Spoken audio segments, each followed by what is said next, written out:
Bonjour à tous et soyez les bienvenus.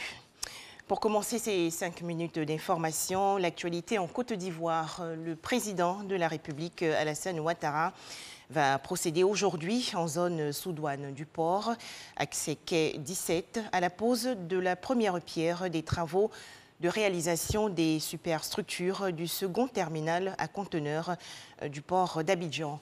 Cet ouvrage, il faut le préciser, fait partie des grands projets de développement initiés par l'autorité portuaire depuis 2012. Objectif, consolider le leadership sous-régional du port d'Abidjan et le positionner comme un hub port majeur sur la façade atlantique du continent africain. Toujours en Côte d'Ivoire, un séminaire de formation à l'endroit des éléments des forces de défense et de sécurité. Les travaux qui se déroulent à Grand Bassam, dans la région sud du pays, portent sur la collaboration entre les forces de défense et de sécurité et les professionnels des médias. Plus de détails dans le journal de 13 h. Autre actualité nationale, les transporteurs routiers de Côte d'Ivoire invitent les acteurs politiques et les populations à œuvrer pour la paix et la cohésion sociale. Et pour atteindre cet objectif, le Haut Conseil du patronat des entreprises du transport routier va organiser dans les prochains jours une caravane de la paix. Le point dans ce reportage de Jean Djadji. Non au désordre et oui à la paix. C'est le leitmotiv de la rencontre entre les acteurs et assimilés du transport routier en Côte d'Ivoire. Ils s'engagent à sensibiliser les membres de leur corporation et les populations sur des valeurs comme la cohésion sociale, le respect des biens publics, surtout en cette période électorale. Le Haut Conseil du patronat des entreprises du transport routier exhorte ses membres à plus de vigilance et à ne pas s'engager dans la désobéissance civile. Nous, les transporteurs, nous on dit non à la violence. On veut la paix.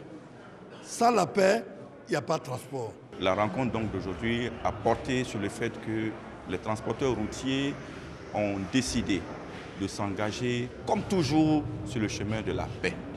Sur le chemin de la paix qui stabilise le pays, sur le chemin de la paix qui favorise le développement économique et social.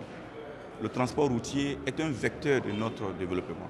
Une grande caravane va donc sillonner tout le territoire national pour porter ce message de paix. Le taux de remplissage des autocars en Côte d'Ivoire s'évalue à plus de 50% selon le Haut Conseil du patronat des entreprises du transport routier de Côte d'Ivoire. Une performance à pérenniser dans un climat des affaires apaisé. En image, l'actualité au Mali, où les populations s'impatientent. En effet, à quand la levée des sanctions de la CEDEAO contre le pays? À noter que la junte malienne a publié récemment la charte de la transition et ce document tient compte d'une exigence primordiale de la CEDEAO pour lever les sanctions. À quelques semaines de l'élection présidentielle du 18 octobre 2020, la Guinée-Conakry ferme ses frontières avec 2 pays, notamment le Sénégal et la Guinée-Bissau. À Bissau, la décision paraît curieuse et surprend également plusieurs milliers d'électeurs guinéens enrôlés dans leur pays et vivant en Guinée-Bissau. Tous craignent d'être exclus du processus électoral. Comme chaque année, les prix Nobel seront décernés. La médecine va ouvrir le bal aujourd'hui. Mais en cette année de la pire pandémie depuis un siècle, le prix dans cette catégorie aura une saveur particulière. Enfin, la crise dans le Haut-Karabakh, s'achemine-t-on vers une guerre ouverte entre l'Arménie et l'Azerbaïdjan. Selon des bilans officiels, ces bombardements, notamment aux roquettes, ont fait 4 morts parmi les habitants de la République autoproclamée et 5 en Azerbaïdjan. Il faut également noter de nombreux blessés.